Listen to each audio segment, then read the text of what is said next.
pretty wild when he was younger.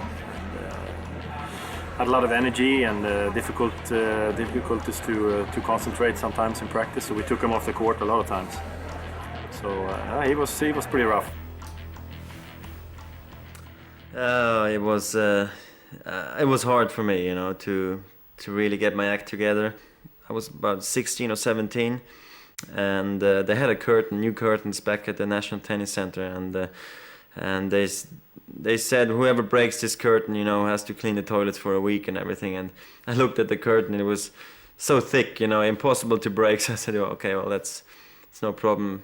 10 minutes later, I turned around and I throw my racket like a helicopter into the curtain, and my racket cut through the curtain like a knife through butter, and everybody just stopped playing and looked at me, and I'm like, no, this is not possible.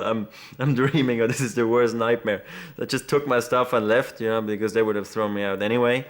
So I had to get up every morning at 6 or 7 in the morning, and had to go either clean the toilets or vacuum clean the office, or just help out, in the morning, whatever there was to do, or clean the courts, This was deadly for him because he hated getting up early in the morning. And I've always had this problem, still have it now, that I'm so tired in the morning, I really have to fight to get up. Some things never change. Roger still hates early morning appointments, especially when it's a photo shoot, and he has to look fresh and wide awake. But he's a pro, and there's help on hand to make him look the part.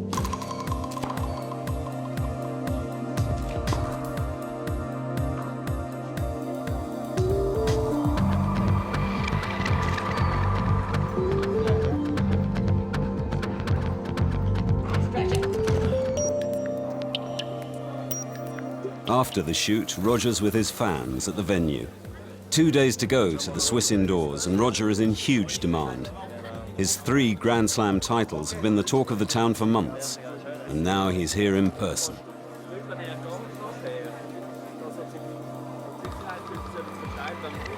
But Roger has to dash off to Germany to appear on television.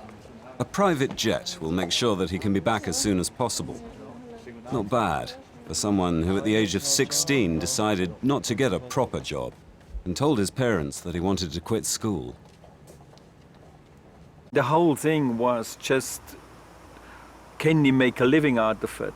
I mean, if you stay, let's say, if you've got a ranking of around 150 ATP, I mean, you can't make a living.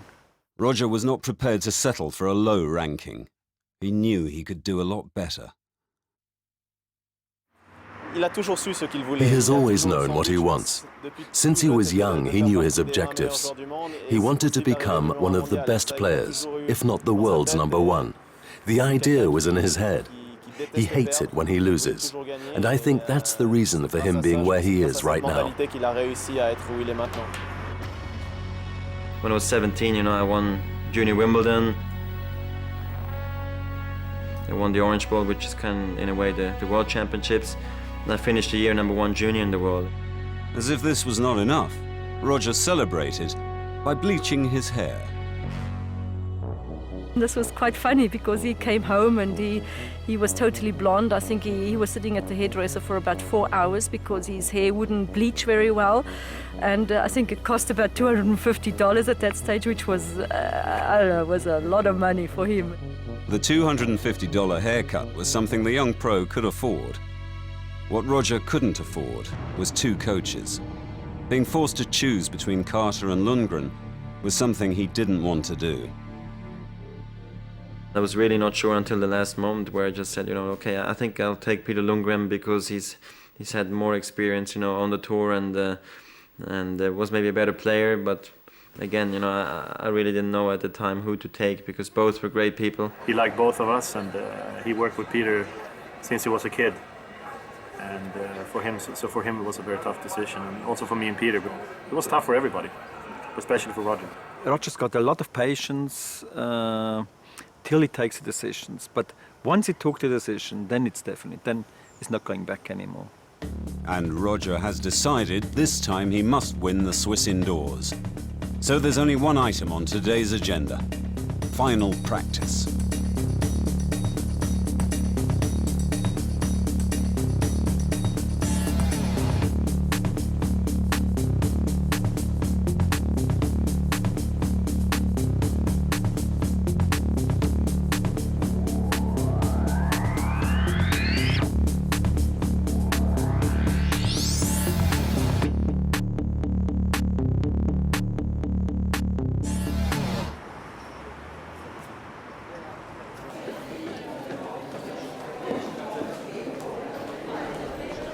The Davidoff Swiss Indoors 2004 has started.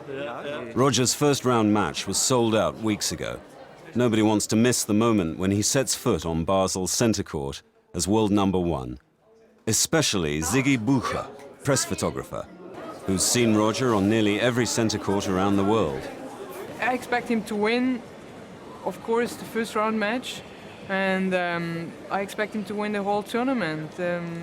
The only thing is the pressure he gets probably from, you know, he's here at home, he wants to be more than good, he wants to do everything more than perfect. The crowd is buzzing with anticipation, waiting for Roger's performance. But all of a sudden, the tournament doctor receives a phone call. Immediately, the gossip starts.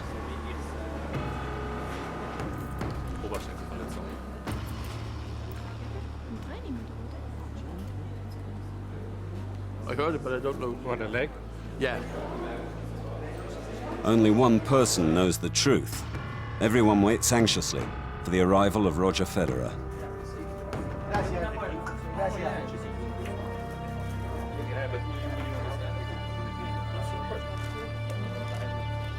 I started to feel pain yesterday in the practice, which I had to stop early and went to get treatment right after.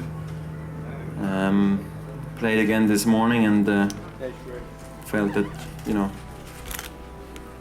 problems. So I went again to get treatment, and I said, well, I really have to find out what's going on, and I went to take an MRI, which said that there was a tear in the upper thigh of my muscle. So the doctor is telling me I should have a 10 to 14 day rest. Houston is not in danger? I hope I can play there. I'd rather rest it maybe a week or two more and be really 100% for Houston. Not looking good. I hope you. Bitte begrüßen Sie den dreifachen Grand Slam-Gewinner und Weltnummer 1, Roger Federer.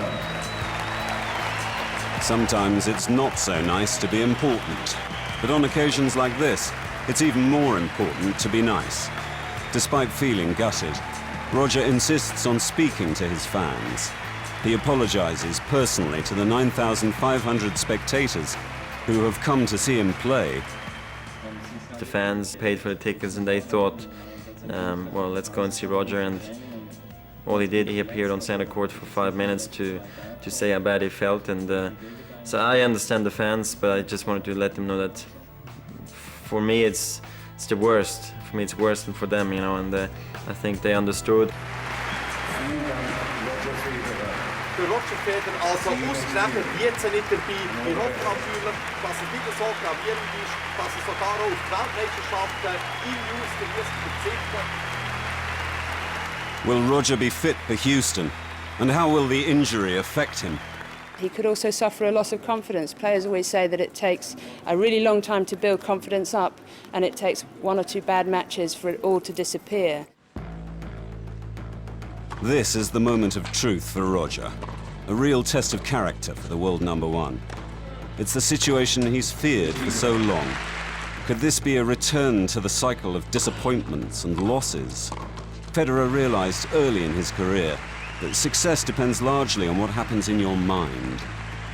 Right now, I think he can make a lot of errors, but I think eventually he can learn to play very well. I was very impressed.